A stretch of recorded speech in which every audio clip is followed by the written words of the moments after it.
Hey guys, I hope you're having a great day. Today we've learned that Amazon is downscaling even more of its Amazon Go cashierless stores. What are those cashierless Amazon Go stores? Why are they downscaling them? And what would this mean for Amazon moving forward? Let's try to figure this out. Of course, I'm gonna make some wild guesses, but I hope this is gonna be educational and interesting for you. So first of all, what's an Amazon Go store? Amazon Go store is a cashierless concept store where you enter, you register your Amazon account, you pick the stuff you want, you put it in the basket, and then the system automatically checks you out without the need to scan anything or interact with the cashier. Sounds amazing.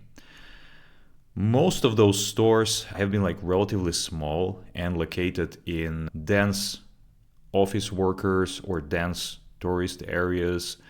And the key benefit of those was customer acquisition. Because if you want to get into a store, you have to create an Amazon account if you don't have one, and then you're hooked onto the Amazon ecosystem.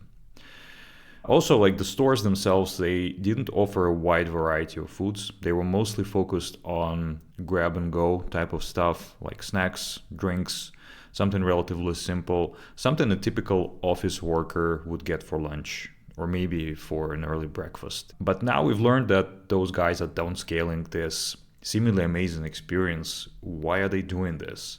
The reason why they are doing this is, operationally speaking, it's quite expensive. If you compare two models, one model is I'm going to operate my own store, which means that I will have to buy stock, manage the stock, take all the losses and risks, and continuously restock and merchandise items. On another side, you have a different business model, which is I'm not going to buy any stock. I just have this technology which allows people to scan stuff and automatically check them out. And I'm going to franchise this technology to a bunch of smaller stores out there so they can help save costs. You have to buy or rent the property. You have to continuously buy stock. You have to restock your store. You have to take all the operational risks and complexities in consideration. So there is an upfront investment and there is an ongoing operational investment that you have to undertake. If you have a fully technological solution, the fixed costs of this will be relatively small. There will be no variable costs involved. You're literally just selling and outsourcing the technology in whichever way you want, like franchise, you get the fees or whatnot. And the profit margins of this are just dramatically higher. If you compare both the upfront investments and the costs over the longer term period, I would assume that the return on investment for both is just completely different. Operationally, it's probably around 5, maybe 10% profit margin. That's what large retailers typically have. And if you think about technology, it can easily skyrocket into 40, 50, or 60% profit margin because you don't really have that much of cost underneath. Then my assumption would be that they will be slowly transitioning into that. Culturally speaking, Amazon is a technological company. It's not an operational company. Of course, they own and manage their own warehouses, but those warehouses are complementary to their technological foundations. So it makes a lot of sense from this perspective as well. But they're still keeping 17 stores. Why are they keeping them alive if they cost so much? My hunch is that the upside of having those stores is customer acquisition.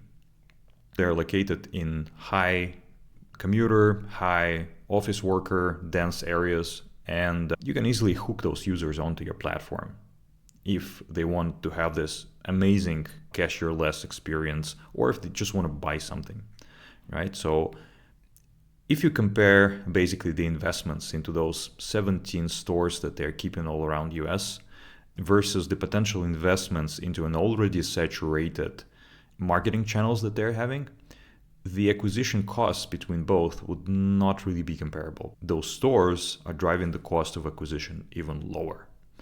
And that's why it still makes sense to keep them as an attraction for new users, especially considering the level of saturation that Amazon is at. Probably, my wild guess is that every third citizen in US has already some sort of an Amazon account or access to Amazon services. So considering this, the acquisition cost might easily be as dramatically high as like $300-$500 per single paying customer. So in this light, this might be actually a very smart move. So to sum it up, Amazon is downscaling the business. They tested the model. It's operationally complex. It is expensive. If you compare it against just outsourcing the technology, the profit margins don't really cut it. Plus, culturally, not a great fit. However, they're still keeping some of their stores alive. Why? Because I'm assuming it's a customer acquisition tool, first and foremost. These are my reflections. I hope you enjoyed this, and I wish you a great day and a weekend ahead.